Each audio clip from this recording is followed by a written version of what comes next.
G'day, Vanessa. Oh, hi, Danny and... Bill. Bill? Yep. Hi, Vanessa. Hi, Bill. I was just wondering if you could tell me how to identify whether or not my laptop needed more RAM. It seems to be slowing down the more I open more Windows. Sure, yep. And Okay. I wondered if that was a sign that it might need more RAM, and if so, can I do it without mucking it up? Yeah, sure. Well, I mean, you've pretty much hit the nail on the head as to how you would know. Usually the main sign is your computer starts running slowly. They do that with age and the more software and things that you put on them. And one of the things you can do to improve that is put more RAM in. And as to installing it yourself, that it is possible to do it yourself, but you can potentially get into trouble if you don't follow a really good procedure around getting making sure that it doesn't have power, earthing yourself with an anti-static strap and so on. So we'd really recommend you get a professional to install any RAM you do buy. I'd be doing you out of a job, wouldn't I? Well, yeah, it's not only that. The main thing is that if you accidentally short the laptop, then you've basically what we call bricked it, which turns it into a paperweight. And no one wants to do that for the sake of, $50 or $100 stick of RAM. Is it an expensive job? Sorry? Is it a very expensive job to add RAM? No, it's typically very cheap. Yeah. Very cheap. Okay, you might have a job. Absolutely. Yeah. Well, give us a call. Thank you very much. All the best, Vanessa. Hello, Robert. Hello, yeah. Just looking at my computer screen right now. I depend on my computer. I'm very severely epileptic. What I've got, I'm looking at a little thing that says active infection found, Trojan desktopblocker.cd, Okay. and then some almost illegible writing, and and it asks me, do I want to remove the threat? Now, if I press ignore, as I've just done, that goes away, and then it says, is this making sense? Has anyone else heard of this? Yeah, absolutely. No, I'm following along. So you've got a program you haven't seen before telling you you've got an infection. So that'll be a piece of spyware. It is pretty common for people to get them.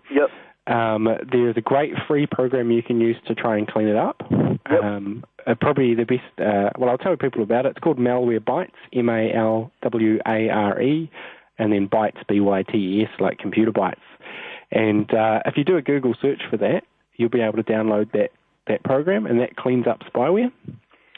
The big problem you might have is that the software that you get on there, the spyware, quite often stops you from cleaning it up. Yeah, it's destroyed my volume control. I can't use my volume control anymore. Yep, so that's really where you need an IT, a nerdy type specialist to take a look for you and clean it up. So I should get in touch. It's very complicated, yeah. Well, yeah. What would it cost me to get one of your guys to come out and just, spruce up my laptop? Because I depend on it very much, Absolutely, yeah. Well, probably your best bet to get a quote, give us a call on 0800 633 and we'll do that for you straight over the phone. Okay. Hang on. Just write that down. What was it? It's 0800 Need a Nerd. Yep. Okay, got you. Nice and easy, Rob. Hello, Ross. Oh, g'day, Bill and Dan. How are you? Good. Hi there. Hey, I've just been on a website which I'm not too happy about, and to log on it requires the email and password. Sure, okay. And it's not my regular Gmail site, and I thought, well, why do I have to give my password? Because it's not Gmail. And it sort of upset me quite some, because I thought, well, if they're a bit unscrupulous, they could find out what my email password is, rather. Sure. Were you signing up? Were you joining up with a new site? Yes, I was. Yeah, it was actually, I thought it was a reputable site, but I've seen it before, and I thought, well, somebody who's wanted to be a bit dodgy could really pull one over you.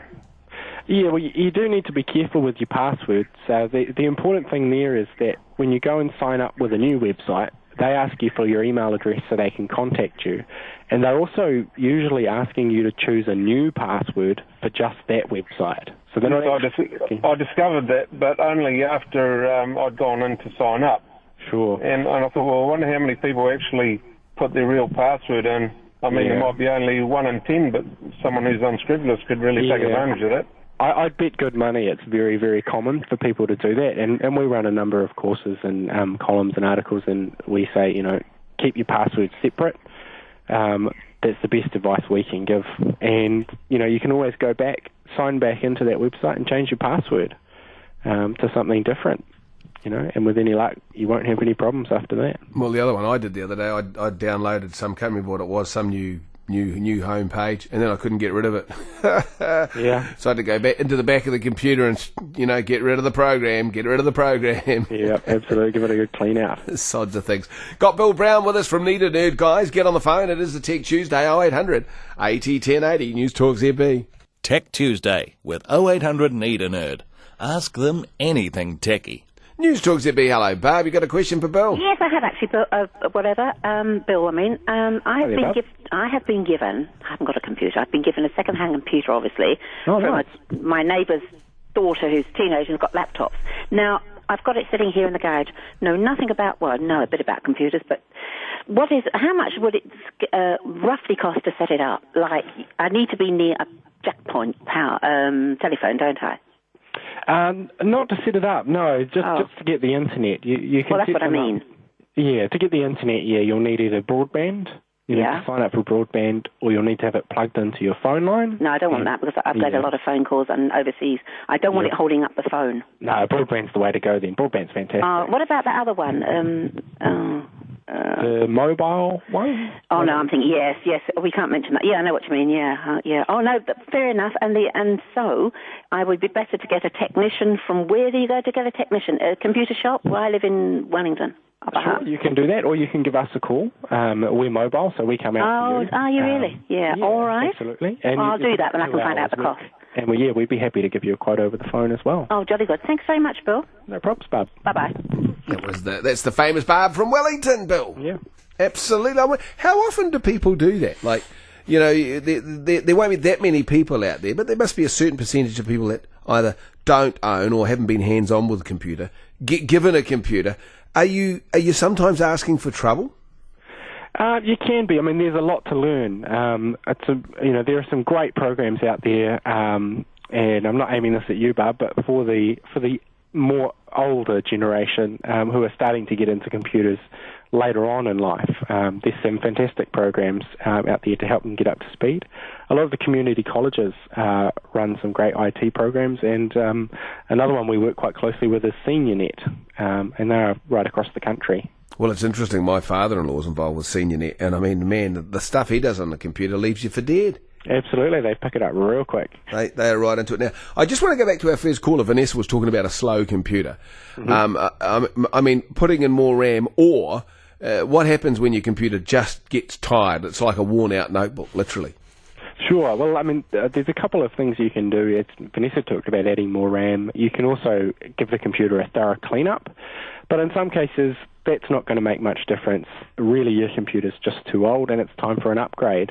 And so that's when we start suggesting people will look at a new computer instead. Do you have preferences, or is that a naughty question?